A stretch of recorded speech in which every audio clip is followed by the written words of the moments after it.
আবারও একটা train journey. আজ ঘরে ফেরার পালা। Secunderabad to Howrah station.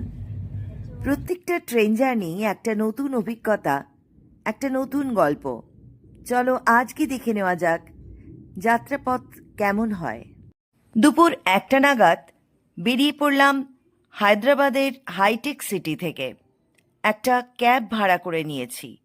হায়দ্রাবাদের ঝাঁ চকচকে রাস্তা ধরে ঘণ্টাখানেকের মধ্যেই পৌঁছে যাব সেকেন্দ্রাবাদ স্টেশনে। চলে এসেছি সেকেন্দ্রাবাদ স্টেশনে, আর এখান থেকেই ফলকনামা এক্সপ্রেস ছাড়বে। তো প্ল্যাটফর্ম নাম্বার 6-এ আসছে ট্রেন, তো সেই দিকেই যাচ্ছি। ওভারব্রিজ ক্রস করে এখন চলে যাচ্ছি প্ল্যাটফর্ম নাম্বার 6-এ। এখনও ট্রেন ছাড়তে 1.5 ঘন্টা বাকি।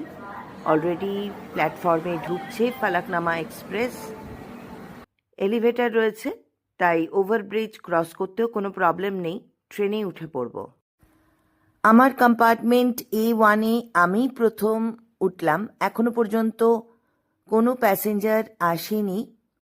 ট্রেনে যদি এসি সংক্রান্ত কোনো প্রবলেম অ্যারাইজ করে বা mobile charging point, electric lights কোনো ইস্যু অ্যারাইজ করে, তাহলে কিন্তু মেকানিকের নাম্বার দেওয়া রয়েছে, তাকে ডেকে নেওয়া যাবে। আজকে আমি সেকেন্ড এসিতে যাচ্ছি। সিটের সাথেই কিন্তু মোবাইল চার্জিং পয়েন্ট রয়েছে। 12704 Falaknuma express Secunderabad to Howrah station. 3:55 ছাড়বে, তো ট্রেনে উঠে পড়েছি।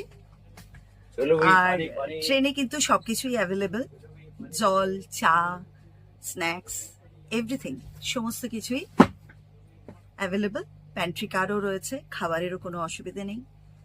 ট্রেন ছাড়ছে 3:55, কালকে পৌঁছানোর কথা 6:10 সন্ধেবেলা। তো দেখা যাক ট্রেন ঠিক সময় মতো পৌঁছয় কিনা। Hyderabad famous Karachi biscuit.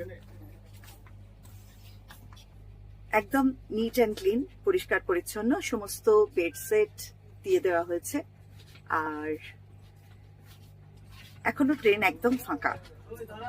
আমার সিট দেখো ঠিক অপোজিটে, A1 seat number 29, side lower, ওই সিটটা আমার। ট্রেন অপরিষ্কার থাকলে ক্লিনিং পার্সনকেও ডেকে নেওয়া যাবে। Karachi bakery, Karachi biscuit. Ticket fair 2555। Train জার্নিটা কেমন হচ্ছে সেটা দেখতে হলে কিন্তু পরের ভিডিওটা দেখতে হবে। সাথে থাকো।